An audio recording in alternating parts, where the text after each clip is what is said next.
not everyone has the stones to take on a project like this. Don't be so stone-faced. Of course I had to start this video off with some jokes that are real gems. Well, this video is off to a rocky start. But enough jokes. A rolling stone gathers no moss, so time to rock and roll. Today, I'm going to make a silicone mold of this really big rock. The mold will then be used to make realistic fake rock tiles out of resin.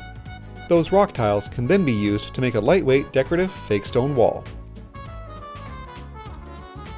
To start, I'm going to lay down a sheet of styrofoam and flip the rock over onto the styrofoam with the side that I want to make the mold of facing down.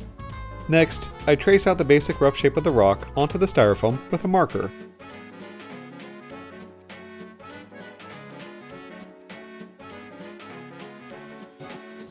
Then I cut that shape out of the foam with my hot knife. I then do a test fit to see how it fits around the rock, and, as I intended, it's not quite big enough. I intentionally traced it out a bit on the small side so that I could trim away the excess to ensure that the foam would eventually have a snug fit.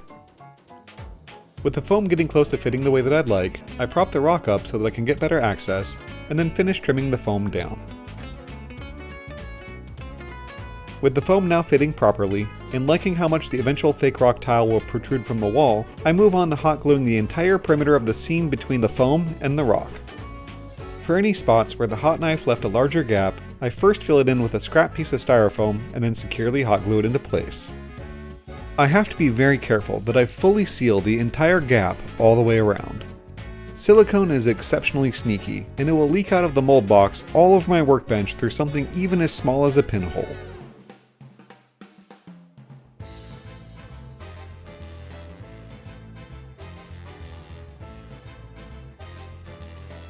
Now that the seal between the rock and the foam is done, I need to make sure that the surface of the foam is level to the ground. This is because when I eventually get around to pouring the silicone, if it wasn't level, the silicone would flow to the lowest point and spill out over the top of the sidewall of the mold box. I then used this piece of melamine to measure the height of the rock, and I added an additional 1/2 inch to get the total height of the sidewalls for the mold box. I also used a piece of styrofoam and a marker to draw a line all the way around the rock that is a consistent 1/2 inch away from the rock. I will then glue the sidewalls to the outside edge of that line. To form the sidewalls to the curved shape, I would very carefully break the styrofoam in a special way that has a break on one side but not the other.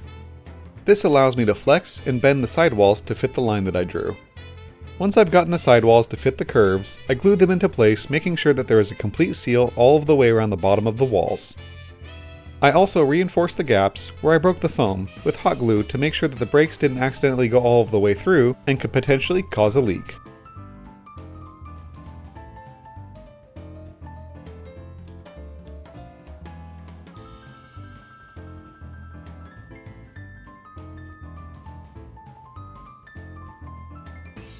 I do have sheets of foam big enough that I could have made the sidewalls out of one complete piece, but instead I chose to make it in sections because it's easier to manage this way.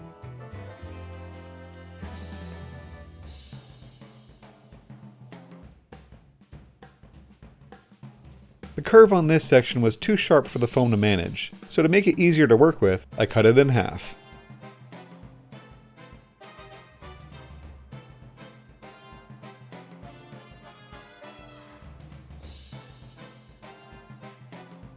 With all of the sidewalls glued down, I just need to recheck the level to make sure that I didn't accidentally knock it out of position, and it's finally time to mix up and start pouring some silicone.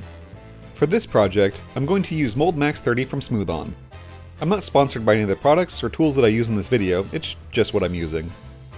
I'm also going to pour the silicone for this project in several different batches, letting a previous mix fully cure before doing another pour.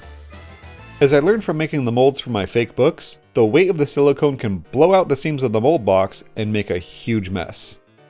A quick spray with some mold release, and this first batch is ready to pour. Since I don't have a vacuum chamber to degas and remove the bubbles from my silicone, I've come up with a method that usually creates bubble-free molds.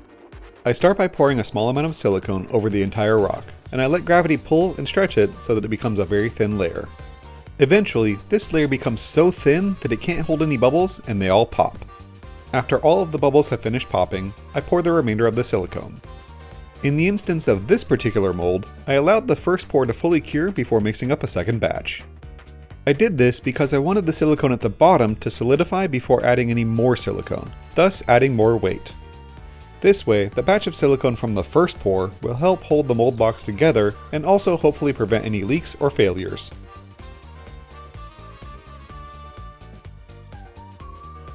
Since this third pour is mostly just a filler layer, I'm going to mix in the chopped up silicone scraps that I saved from previous projects.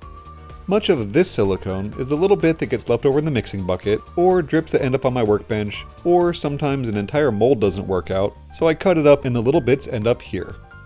Also, the reason that I refer to this layer as a filler layer is because the 2 pours that I've done previously have sufficiently covered the majority of the rock.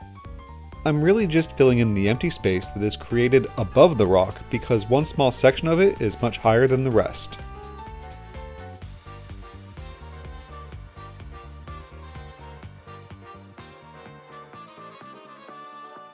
This fourth pour was actually done while the last one was still curing.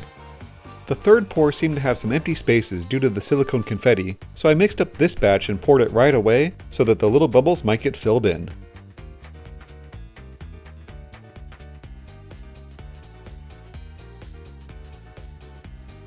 Before I mix up this last pour, I'm going to trim off any of the silicone scraps that are sticking out of the previous 2 layers. This final pour is going to be fairly shallow. Since this side of the mold will be facing down when I'm making rocks, I want to make the final surface of this side of the mold to be nice and flat.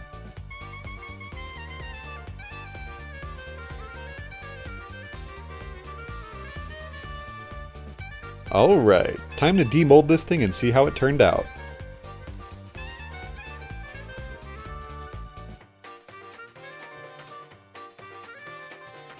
Well, it looks like it turned out really good, no bubbles. Time to make some rocks.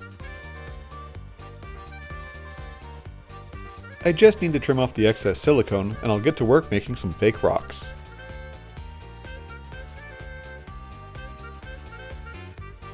To make the fake rocks, I'm going to use resin, as I mentioned before, resin pigment, a multitude of different color craft store sands, and of course, my vast selection of different types of glitter. I have coarse black and brown sand, as well as fine red, pink, turquoise, green, and orange sand. I've also used white and dark blue sand, but they seem to be MIA at the moment. To give the rocks a bit of life, I also have several different colors, sizes, and types of glitter.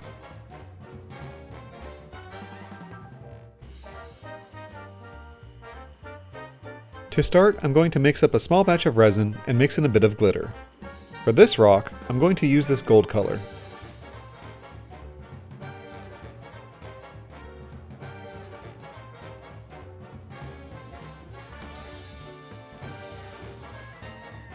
I then brush the resin and glitter mix onto the mold, covering the entire inside of the mold.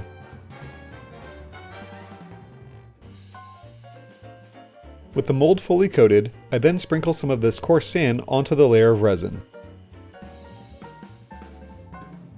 I then add a bit more resin to what I've already made and start mixing in the sand and pigments. Also, the majority of the sand that I'm using is just normal, fine sand. I only use the color sand to add some dynamic flecks of color to the mix.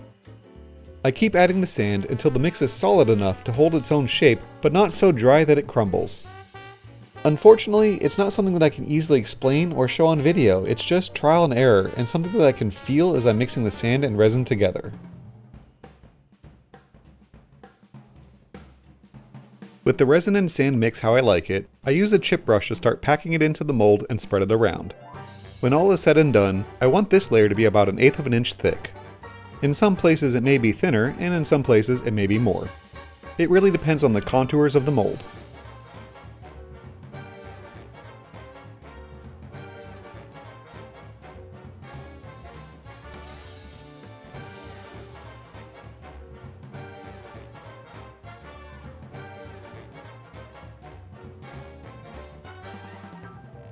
With the mold filled in with the resin and sand mixture, and while it is still a liquid, the last part of this step is that I'm going to reinforce it with a piece of fiberglass cloth. If I didn't reinforce the resin and sand shell, it wouldn't have much strength to it and it would be very susceptible to cracking and breaking. Once I have the fiberglass sheet cut to size, I mix up one more batch of resin and saturate the entire piece of cloth to ensure that it bonds completely with the sand and resin layer. Really quickly, I'm going to demonstrate making a second rock that uses a slightly different technique to get a completely different look.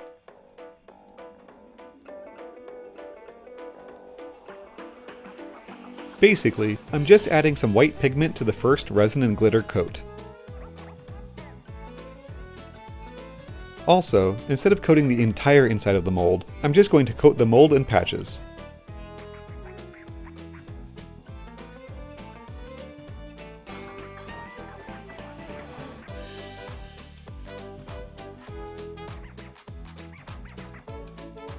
When I mix up the sand and resin, I make sure that it's a much darker mix to contrast with the white first layer.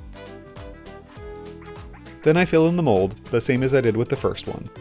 For a more dramatic version of this look, in the past I've also let the first gel coat of resin sit for a few hours to let it begin to set, and then I would add the sand and resin mixture.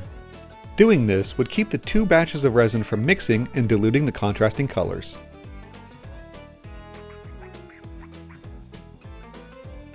With the resin fully cured, to finish this rock, I just need to backfill the empty space with some 2-part expansion foam. Normally, I've used some foam at 4, but I'm all out of it at the moment, so I'm just going to use some foam at 8. It's more dense than foam at 4, and will provide a bit of additional strength to these rocks.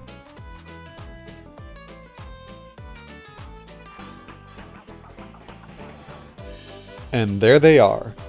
I think these rocks in particular turned out really great. Sometimes they end up not looking right, but these 3 are a home run. I did want to mention that when I was selecting the rock for this project, I personally wanted a smooth rock like a river stone, but not too smooth. I specifically picked something that had some cracks and some unique features. If I picked a rock that was completely smooth, it would end up looking kind of boring, and that's not the look that I'm going for. The glitter on this dark colored rock in particular really pop and give it a lot of life, but unfortunately, it didn't really show up on camera. I do find it a bit amusing that grains of sand are just small pieces of bigger rocks that broke off, and by sheer force, I'm turning them back into big rocks again. I actually have a couple of dozen molds of rocks like this, and I used them to make a medieval tavern for an event that I had produced. I chose to use a big rock like this because I only have 2 other molds of big rocks. Many of the other molds that I have are about a quarter the size of this one. I will eventually get around to making a video about using these rock tiles to make a wall, so check back for that video at a future date. Or, possibly when you're watching this video, it's the future, so go check that video out if it sounds interesting.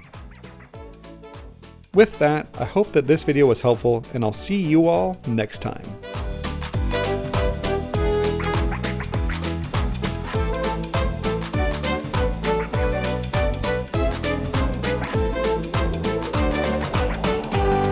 Thanks for watching!